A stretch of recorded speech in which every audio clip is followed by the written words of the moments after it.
E aí, meus queridos, tudo bem? Sejam bem-vindos a mais uma videoaula. E hoje nós vamos tratar sobre o Império Romano, certo? Dando continuidade ao que nós estávamos trabalhando sobre Roma Antiga, né? Na última aula que a gente falou de monarquia e república, agora a gente já parte para essa fase do Império que foi tão importante. Tá? Então, a primeira coisa que eu vou dividir com vocês é que o Império ele fica dividido em duas fases, tá? Que seria a do Alto Império e também a do Baixo Império. Então eu trouxe essa divisão para vocês, tá? Essa fase do Alto Império tem uma questão muito importante, que é dessa chamada Pax Romana, né? Esse é o período da Pax Romana, que seria realmente a paz romana.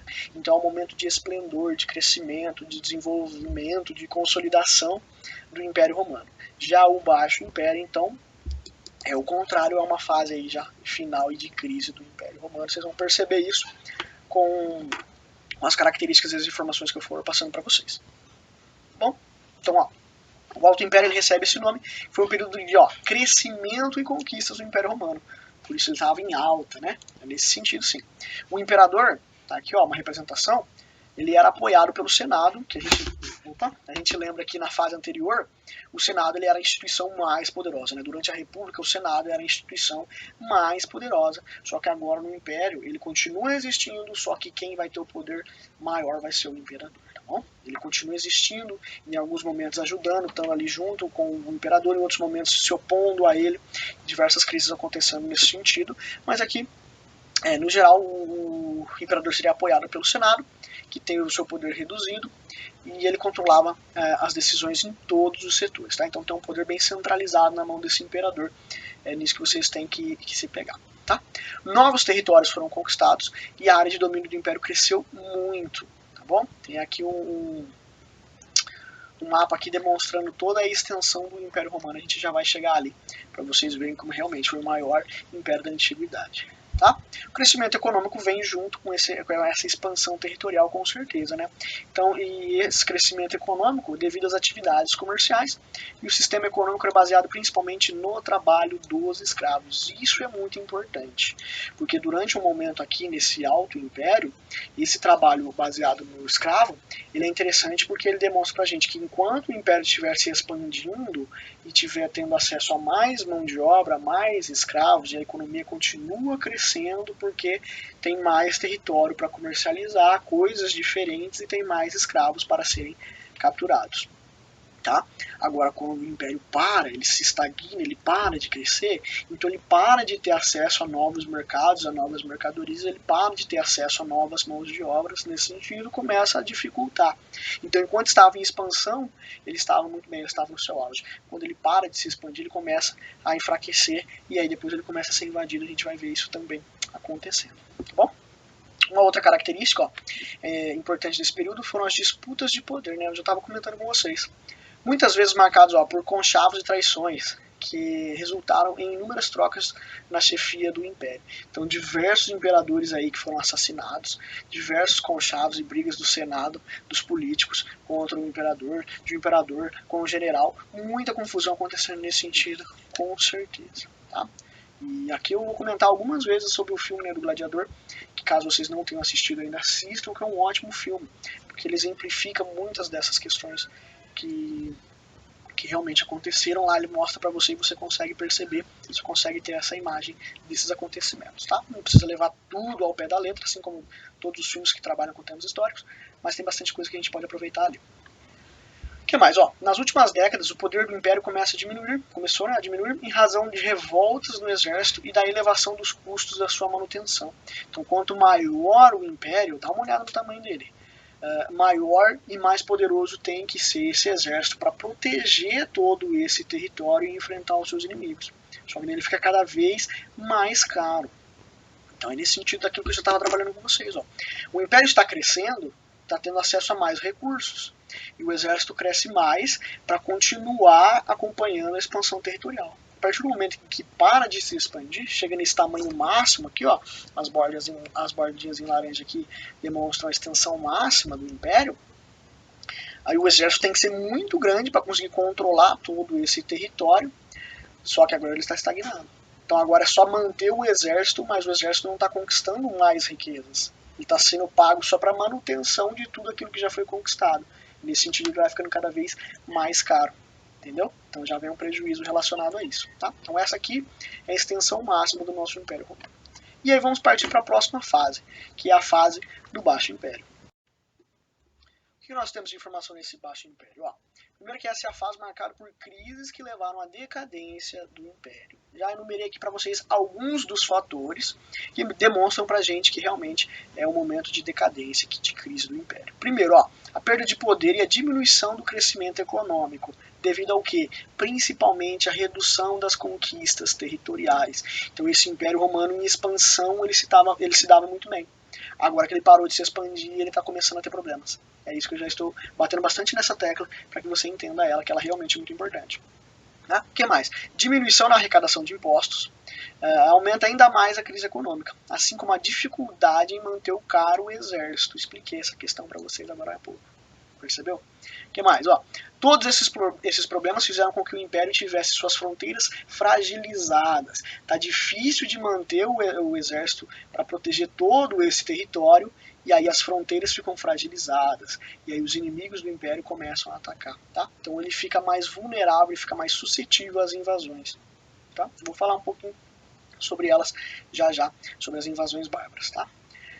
Divisão do Império. O que vai acontecer? Em 395, o imperador Teodósio ele dividiu o Império em duas partes. A ideia é que, tendo duas sedes, duas capitais do Império, dividiria a administração em duas partes, ficaria mais fácil de administrar e de organizar e de cuidar desse vasto território, que é um território imenso para ser cuidado naquela época, Então, a ideia dele seria dividir. Então, teremos dois imperadores, cada um cuidaria de metade aí do império, e seria mais fácil, a partir das ideias dele. Então, ele cria aí o Império Romano do Ocidente, com a capital em Roma, vocês podem perceber. Aqui, essa parte em marrom. E o Império Romano do Oriente, com capital em Constantinopla. E aí, a ideia dele é que isso fortaleceria o império, mas serviu justamente para o contrário, tá bom? A partir dessa divisão, essa parte aqui do Império Romano do Oriente também vai passar a ser chamada depois de Império Bizantino, tá? Então a parte ocidental aqui do Império vai cair primeiro, depois essa parte aqui do Império Bizantino consegue durar por quase mais 1000 anos. Mas isso aí vai ficar assunto para as próximas aulas, quando formos falar de Império Bizantino. A queda do Império está relacionada ao quê? As principais causas foram as crises na política, que a gente já percebeu, e na economia, além de um fator que intensifica toda essa crise. Então, naturalmente, ali, todos aqueles conchados, aquelas traições, toda aquela ganância de querer tomar o poder e os problemas econômicos relacionados ao tamanho do exército, aos escravos, tudo isso é um fator muito importante. Para intensificar todos esses problemas, nós temos aqui as invasões bárbaras, tá? Que aconteceram nesse período. Trouxe aqui um mapa para vocês, que está em espanhol, mas não tem problema, é fácil da gente entender. É que ele estava com uma qualidade muito boa. Tá? Então, quem que eram esses povos bárbaros? Que existem diversos povos bárbaros. Na verdade, para os romanos, todo o povo que não vivesse dentro do território do Império Romano e que não falasse o latim era considerado um bárbaro, tá? Mas não que eles fossem todos cabeludos, barbudos, parecidos com os vikings, e fossem violentos, guerreiros, trogloditas e nada do tipo, tá? Não necessariamente. Mas era uma visão que se dava para todos os povos que vivessem além do território romano e que não falassem latim. Mas os bárbaros não eram necessariamente assim, tá? Não fica pensando que todos eram realmente assim, não, tá? Então a gente tem aqui os ângulos, os francos, os godos, os visigodos, os hunos, que são muito importantes, O Átila, o huno, ficou muito famoso. Era um grupo de bárbaros, que eles iam invadindo os outros povos, todos bárbaros, e iam empurrando eles em cima do Império Romano. Isso aconteceu, porque os hunos saíram se expandindo, era um povo que tinha uma habilidade no cavalo muito interessante, eles saíam se expandindo, dominando outros povos, e eles iam tomando os territórios ali, e esses outros povos bárbaros não tinham para onde fugir. Ou enfrentavam os hunos, era uma coisa muito complicada, ou iam cada vez mais entrando dentro do território do Império Romano, que não está conseguindo se proteger. Tá? Então nós tivemos até duas ondas de imigrações, assim, de invasões dos bárbaros dentro do Império Romano. A primeira veio numa fase mais pacífica. Então esses povos germânicos, que a gente pode dizer que é melhor, é um termo melhor para falar sobre eles, porque eles vêm dessa região da Germânia, esses povos germânicos, ou povos bárbaros, inicialmente migravam para dentro do Império Romano. Chegava, eu preciso entrar aí, procurar uma terra para cultivar, ou fugir de alguma guerra, alguma invasão, pode ser. O que você vai fazer aqui? Aí eu vou cuidar dessa terra, mas aí eu vou fazer parte, eu vou me integrar ao Império Romano, vou me tornar um cidadão romano, vou participar do exército romano, entendeu? Então, nesse primeiro momento, são esses povos se integrando ao Império Romano. Agora, a segunda onda de invasões, aí já foram invasões para destruir, para tomar as riquezas e os territórios do Império Romano. Tá bom? Então, o que mais nós temos de problema aqui que levou ao fim do Império Romano? Ó, os altos custos da manutenção do exército, já comentei bastante com vocês, crescente corrupção no governo também, dificuldade na administração do extenso território, expliquei também essa dificuldade, dividiram o território em dois para facilitar, não adiantou muito, disputas que enfraqueceram o poder, comentei também com vocês, diminuição no número de escravos, em razão da diminuição das conquistas, né, os escravos vinham a partir dessas conquistas, e também as próprias revoltas dos escravos são muito importantes, né, sendo a revolta do Espartaco aí a mais conhecida. Né? Os próprios gladiadores, que vocês conhecem, essa figura muito importante, né? De novo, aí, quem quiser ter o interesse de assistir o filme do Gladiador é muito bacana, eles eram escravos, eles eram capturados e eram colocados lá para lutar, para o entretenimento. E eles também se organizavam em diversas revoltas junto com os demais escravos, sendo essa do Espartaco a mais famosa e a mais conhecida. O que mais? Um alto custo dos impostos cobrados e a redução da arrecadação. O crescimento do cristianismo, a gente vai ver, falar um pouquinho sobre o cristianismo, ele realmente representou um problema para o Império Romano, e a queda da produção e diminuição do comércio, que era a principal fonte de arrecadação de renda. O que mais que nós temos aqui? Algumas características do Império Romano ou dos romanos nesse período de uma maneira geral. Os governos dos imperadores eram vitalícios, então o imperador se deixava de ser imperador caso ele morresse. O que não era uma questão muito difícil, né? Porque diversos deles eram assassinados para que outros ascendessem ao poder. Então não tinha uma duração determinada. O Império Romano era politeísta, né? Então havia crença em diversos deuses. Inicialmente, aí uma religião baseada muito nos deuses da mitologia grega, né? Mudavam-se ali os nomes, algumas questões, algumas características, mas uma religião muito baseada em cima da religião dos gregos. Foi um período muito voltado ao comércio, a escravidão era a base do trabalho, já vimos isso. O latim surgiu durante esse período do Império Romano e se expandiu sobre todo o território do Império Romano, né? Quem não falasse, quem não praticasse o latim, ia ser considerado um bárbaro. Os golpes e as invasões eram uma forma de conquista de novos territórios. Foi um período também de grande expansão territorial, né? O Império chegou a ter mais de 6 milhões de quilômetros quadrados, tão gigantesco, a gente viu o mapa ali em cima. Os anfiteatros e os termas também são exemplos de construção do Império Romano, né? Então nesse momento aí a vida cultural acontecendo, né? Vocês também podem ver de novo, comento sobre o filme, né? Do Gladiador. Até posso deixar o link aí para vocês darem uma assistida em relação ao trailer, né? Eu posso encontrar no YouTube. Essas termas, né? Desde a fase da República, as termas eram um lugar de encontro ali, onde as discussões políticas iam acontecer, e é muito interessante. E esses anfiteatros, para todos os tipos de ocasiões, o próprio Coliseu também, né? Funcionando aqui, a partir dessa lógica da política do pão e circo. Qual que era a ideia dessa política do pão e circo, né? Nesses grandes eventos, né, principalmente com lutas de gladiadores, que eram muito aclamadas, as populações iam até lá, o desempregado ia até lá, quem não tinha o que fazer ia até lá, para assistir, então ele ficava entretido. E além disso, ele recebia comida para ir nesse lugar. Então isso diminuía a criminalidade, diminuía os problemas sociais, os problemas urbanos. Ao invés de ter um monte de gente na rua desempregada passando fome, eu vou tirar essas pessoas desse lugar, ela não vai assaltar, não vai cometer algum crime, e ela vai estar lá assistindo a esses jogos, se divertindo, né, se entretendo e recebendo os alimentos. Então uma questão muito importante que os imperadores utilizavam aí, para conseguir o apoio da população, para conseguir aí a sua popularidade, né, aumentar a sua popularidade. Nesse sentido também questões muito importantes. Para finalizar então sobre esse Império Romano, falar um pouco sobre o cristianismo, né, dentro desse contexto do Império Romano.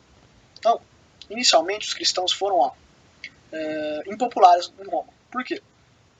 Porque eles não adoravam o imperador. Né? A ideia de que o imperador ele era divino também.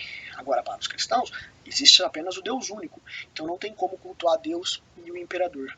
Tá? Então, para eles, o rei, seja Jesus, Deus é o único Deus, não tem como a gente adorar o imperador nem como rei, nem como Deus. E obviamente que isso incomodava o imperador, né? Então, o império entendia esses atos como um atos subversivos, né? Ao contrário à lei e à ordem vigente. Com a decadência do Império no final do século II também, o que acontece? Com essa ameaça das invasões bárbaras que a gente já comentou, iniciou um outro período de dura perseguição aos cristãos. Por quê? Porque eles se recusavam a servir no exército. Então também não queria lutar por Roma. No momento em que as invasões estavam acontecendo e que ter soldados, ter um exército forte era muito importante, eles se recusavam a ir defender Roma. Então, obviamente, também nesse sentido estão sofrendo perseguições. Agora a situação vai se mudar, vai se modificar um pouco. Por quê? O imperador Constantino, ó, sob a inspiração do lema, olha que bacana, um Deus no céu, um imperador na terra. O que ele quer dessa forma? Ó, ele vai proclamar em 313 o Edito de Milão, uma lei que garantia liberdade para cultuar qualquer deus. É o primeiro passo, né, a favor aí do cristianismo durante o Império Romano, porque o próximo vem quando o cristianismo se tornou a religião oficial. E isso em 380, ó, por ordem do imperador Teodósio I. Ele tomou a medida, ó, numa lei conhecida como o Edito de Tessalônica. A partir desse momento, todo o Império Romano se torna daí cristão. E isso é muito bacana. Até porque depois que a parte ocidental do Império Romano tiver o seu fim, né, a queda do Império Romano Ocidental, a Igreja Católica, né, a Católica Apostólica Romana, ela vai se permanecer.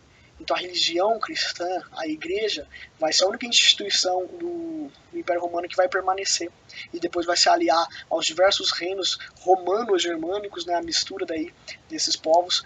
Essa Igreja Católica vai ser a que vai perdurar e vai continuar se aliando a esses reinos, tá bom?